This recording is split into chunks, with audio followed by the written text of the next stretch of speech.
Alright, what is good, ladies and gentlemen? It is the Master Reviewer back again with another review, and today we are doing a review for Konosuba Season 2. That is right, I watched the second season of the anime, and I also saw the second OVA, which I will talk about, not at the start, but yeah, we are just going to get into it, starting off with the plot. So the first half of the season I do like better than the second half. The first half, it's basically we pick up where the last season left off, where Kazuma is facing the consequences of him giving the order to randomly teleport the Corona Light at the end of the first season. So the Corona Light ended up teleporting it to a lord's or a nobleman, one of the two. He might be both. So the Corona Light ends up getting teleported to a mansion of a nobleman that explodes the mansion. No one got hurt, but still, Kazuma is now accused of terrorism and working with the Devil King. So yeah, at the start of the season, which is kind of like a trial kind of thing that they have going on, where you do have Kazuma is being accused. Sina, she is a new character. She is the one that is leading the prosecution. And so, yeah, that is what happens at the start. Afterwards, they kind of reach a resolution where Darkness offers herself. She basically says that she will offer herself, she'll do anything in order to have the nobleman drop the charges against Kazuma. So then that leads into the next kind of plot, I think. Well, not exactly, but later on that leads to a plot of Kazuma and Aqua trying to help Darkness get out of an arranged marriage that she doesn't want to be part of. So that happens. Other stuff that goes on, they end up fighting the second demon general of the Devil King. Is it the second at this point? I think Wiz is one of them. Verdia was another, if I'm not mistaken. Right? I'm checking the names here. Yeah, Verdia was the second one that they met. Or maybe they met Verdia before, doesn't matter. Anyway, Vanir, they end up meeting Vanir. He is the third demon general, and I like him. He's cool.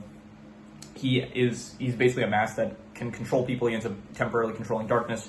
He inhabits, I think, just dirt most of the time, and they end up defeating him, but then he comes back. Like, apparently he can't get killed. He'll just reincarnate as another mask. So he ends up, but he's like it's weird. It's like he's not really a bad guy. He's just like he ends up working with Wiz at her shop, and so he ends up like next season they'll probably get more into this, but he is planning, I think, some business venture with Kazuma. So that is cool going on with him. And besides that, anything else that happened in the first half? I'm trying to remember. No, just pretty much the stuff with Darkness, the trial, Vanir, that kind of stuff.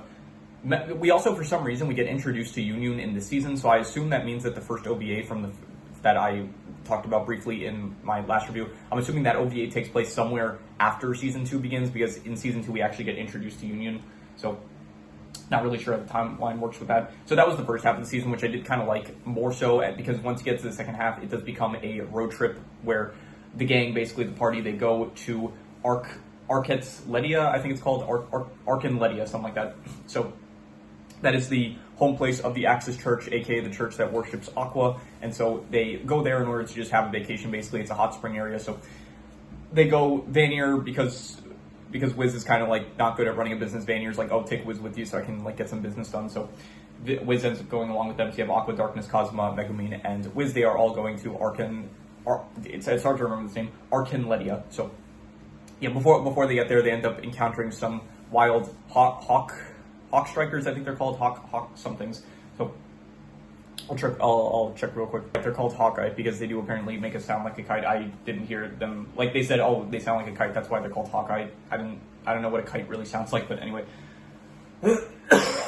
So they encounter those, and then yeah, that happened before they end up getting to Ledia. Then they make it to Ledia, and then they're trying to enjoy the place, but then the place is very cultish with the way that they worship Aqua, where it feels like every place that they turn to, every person they meet, they're just nonstop trying to convert them to the Axis Church. And so Kazuma gets annoyed by it, Megumin gets annoyed by it, and then another guy, Hans, that we don't know who he is when we are introduced to him, he's also getting annoyed by it. So everyone's getting annoyed by it. Aqua, she's like still willing to forgive them because they're her worshippers, I guess. So anyway, move ahead. The hot springs of Ledia, they are being poisoned, and so the gang is basically, Aqua's like, we have to save them because they're her followers and stuff. So they end up going to see what is causing the poisoning, and then they see Hans, at this point they get introduced to him, where he's Hans, and Wiz knows him because it's revealed that he is another one of the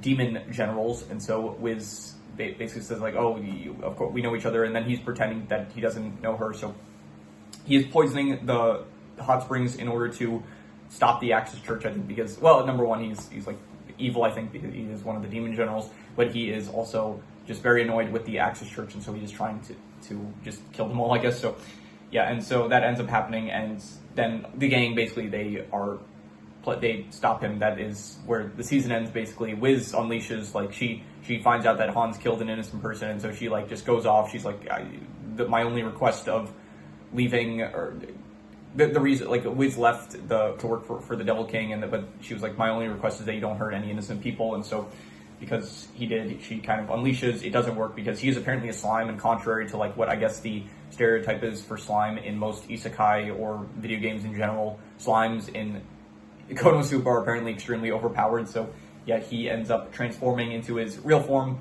and then he ends up fighting them, and then they fight him, they manage to defeat him, and that is where the season ends. So I didn't really like the second half of the season as much with the whole Axis Church. It did feel a bit annoying. Like, you know, it's fine at the beginning, but it's like the entire time it was just okay. We're at this place. They're constantly trying to convert all the characters to join this church, and then Aqua, like, and then they were, even towards the end when they were trying to save them, it's like they were still kind of hesitant. Not even hesitant. Like the Axis Church, they were still trying. They thought that Aqua was like posing as Aqua. Like it's very.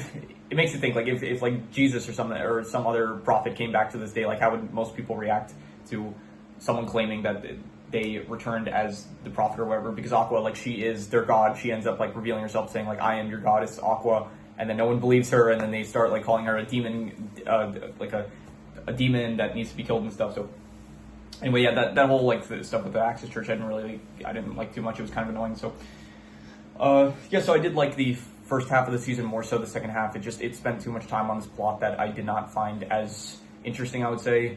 Even like the last season, I thought that I did say last season the thing I found like the least interesting was probably the quests themselves, where it did feel like a bit we weren't really advancing and stuff, and it did feel like at this point we are kind of advancing. I understand that advancing in the show was kind of like getting introduced to more demon generals and defeating them, so you could say that there's making some advancement, but even so, I didn't really care for the final arc of this season, and yeah. So overall, the plot, I'd go like a 3 out of 5. I would say that it was all right. I didn't really care for it too much. Pretty similar to the last season. It had some good stuff at the beginning. It had some less good stuff towards the end. Yeah, mixed bag, I would say. So 3 out of 5, I'd give it. In terms of the characters, let's see here. Aqua, I thought that she's still fine.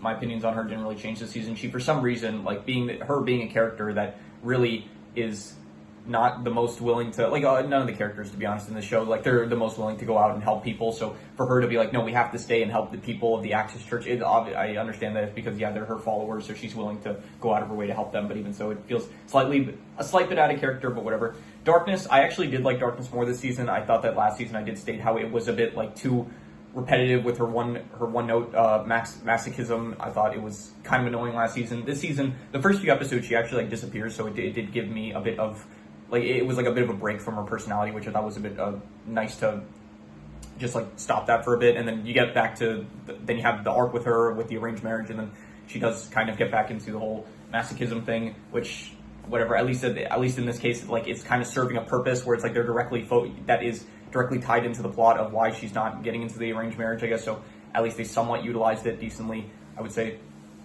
Other than her, Kazuma, he is good as he was in last season. Megumin, I like Megumin is still one of my favorite characters. However, she did not really play a large role in the season. If anything, like, her biggest thing was that she was just like, Union was introduced, and so Union being her self-proclaimed rival, I guess that was like the biggest thing to do with Megumin's character this season, which is a bit of a shame because she is, I would say, probably at the moment, she is still one of my favorite characters at the very least. So, and I know that I think after this is the movie, the Konosuba movie, and then after that it's the spin-off with the backstory of Megumin. So I guess that makes up for it because we will be spending a lot of time with her there. So, and by the way, speaking of the movie, I'll just say this now: I am going to start a new playlist on this channel for specifically non-solo anime movies. So, for example, Bubble, I feel like it's just simpler to group that in with anime, but then in the case of something like here, the Cowboy Bebop movie, the Konosuba movie, there's other anime movies that I will eventually, like One Piece, Chainsaw Man. I've not seen Chainsaw Man yet. I've seen One Piece, and I know that each have movies for them. So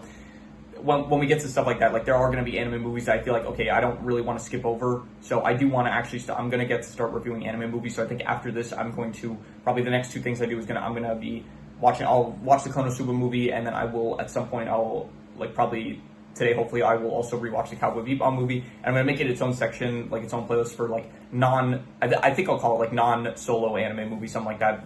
Solo anime movies being like Bubble, which I still rather group with the anime stuff. So it'll basically be a playlist for anime movies that are tied into actual anime shows that have already been released. So, yeah, that is just something to mention. I forgot who we were talking about. Megumin, yeah, so hopefully Megumin, not too much this season that we got to see of her, but hopefully next season we'll see more of her in the coming seasons / spin-offs, I guess. Yeah, Sina, she's a new character. She's the one that prosecutes Kazuma. I thought that she was fine. Nice new character, I guess. Wiz, she is back once again. I like her. She's good.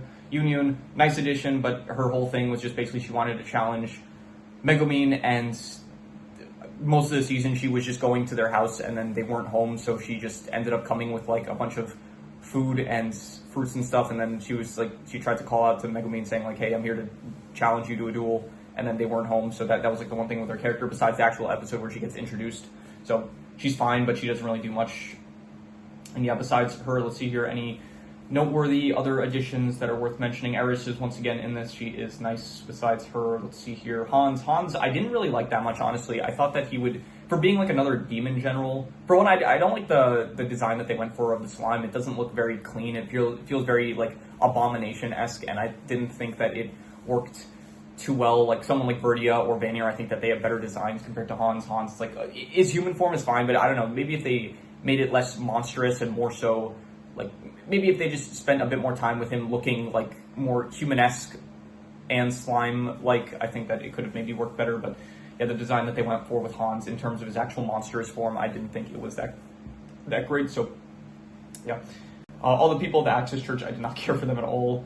And let's see here, any other characters that I should mention. Vanir, I did think that Vanir was great. He's honestly one of my favorite characters at this point. I like that kind of character that's like very, I don't know, his character it's like very fun. It's like very over-the-top, charming kind of character. And I did think the only thing that really brought it down was that he did get upset a lot when he was possessing Darkness's body, but it was less so because of him. It was more so just because Darkness was like being the way she is. So I did think that Vanir was a great character, and I did like that they didn't just kill him off. They actually, like, he returned, and so he's hopefully going to be in future seasons. So that was nice new addition to the cast of characters, I'd say. So overall, I would give the characters I would go a solid, I'll go like a 7.5. Very good characters. I enjoyed them, and so yeah.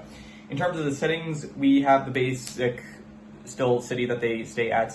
I think I forgot what it's called, like the Eris town, the tutorial area basically that they're still at for most of the show. So all of it, it's fine. It's like about as good as last season. And then the big new one is Arcanledia, yeah, and then a bit of a desert area that they go through to get to Arcanledia. So I would say Arcanledia, it was fine. I don't like it as much as the tutorial area. It was, I don't know, they didn't really show off the hot springs as much as you would hope for a town that's like their whole thing is hot springs. It's like we saw like 2 scenes with hot springs and that was it. So it was all right, but it was, I don't know, the whole time that they were there was like very much entrenched with the whole Axis Church and like the Axis Church trying to convert them. So maybe that ruined the setting for me a bit, but even so, yeah, the settings I would probably just give like, I'll go like a 6.5. I'll say that they were good settings, but nothing really too great that was new, I would say. There was also like the dungeon area that they end up meeting Vanir at, which was fine. I don't really care for a lot of the dungeons in the show. They don't feel that unique or anything. They feel pretty basic. So yeah. In terms of the art style, I would give the art style a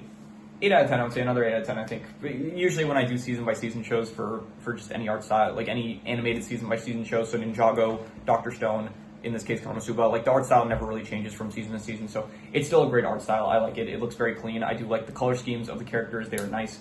You have Aqua blue, Darkness yellow, Cosmo green, Megumin red, Wiz purple. I think that it is all very nice, and so yeah, good art style. In terms of the comedy this season, it felt a bit lacking compared to last season. I think last season I did have more laugh out loud moments, but I would still say that the comedy, it was pretty good. I think that there were still some like moments that I did find humorous, and I was probably laughing out loud at certain moments, but it's just a bit less so than last season, I would say. So yeah. In terms of the worst thing, I would say that the worst thing was probably just, again, the second half of the season I didn't like as much as the first half. I thought that the second half was, I would say it was decent. I'll give it like a 5.5, but it definitely was not as good as the first half. The first half I found more so about on the same level as the first season.